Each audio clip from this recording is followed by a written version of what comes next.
कहा जाता है हर सृष्टि का आरंभ एक कमल से होता है और हर कमल की जड़ में छिपा होता है ईश्वर का रहस्य।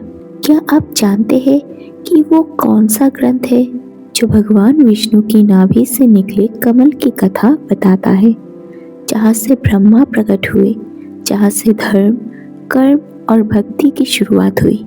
वो है पद्म पुराण।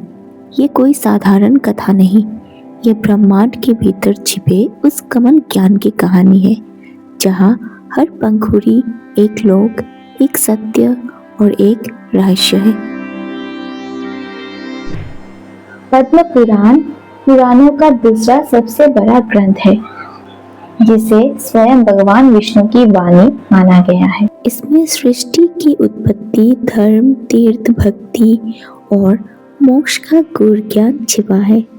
कहा गया है ये कमल की तरह है जो हर परत में नया सत्य खोलता है। ये ग्रंथ 8 महापुराणों में से एक है और इसका नाम पड़ा पद्म यानी कमल। जब ब्रह्मांड केवल जलमय था, तब माना जाता है कि भगवान विष्णु क्षीर सागर में योग निद्रा में विलीन थे।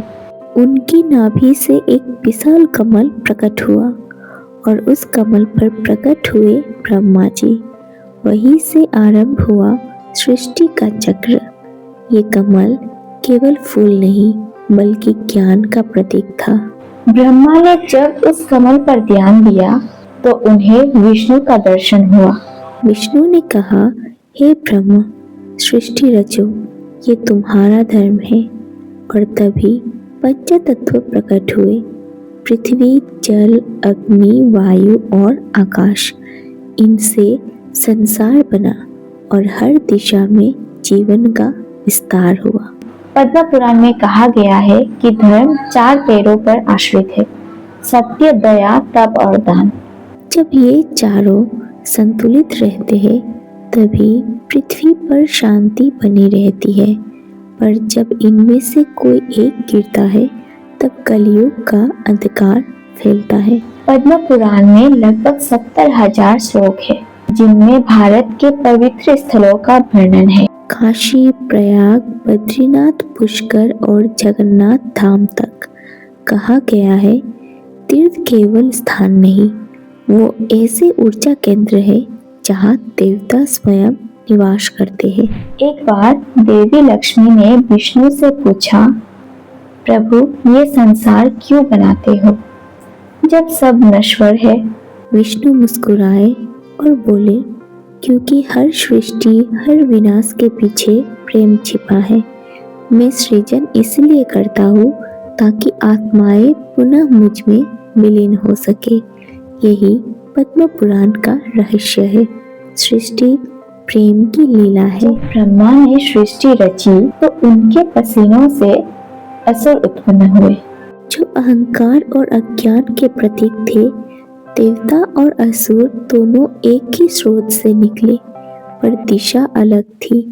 एक प्रकाश की ओर, दूसरा छाया की ओर। पद्म पुराण में कहा गया है, भक्ति ही वो कमल है जो हृदय के जल में खिलता है। न कर्म, न ज्ञान, बल्कि सच्ची श्रद्धा ही मोक्ष का मार्ग है।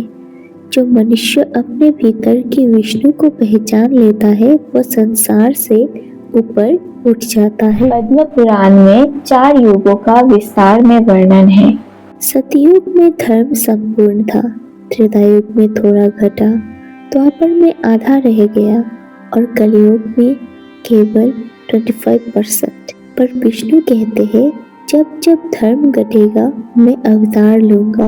पद्म पुराण का सार यही है, सृष्टि की शुरुआत कमल से हुई और अंत भी सृष्टि के कमल में ही समाएगा। जब मनुष्य अपने भीतर उस कमल को पहचान लेता है, तब वो विष्णु से एक हो जाता है। ये ग्रंथ हमें सिखाता है, ईश्वर बाहर नहीं, हमारे भीतर है। बस आंखें बंद करनी है और उस कमल को खिलने देना है।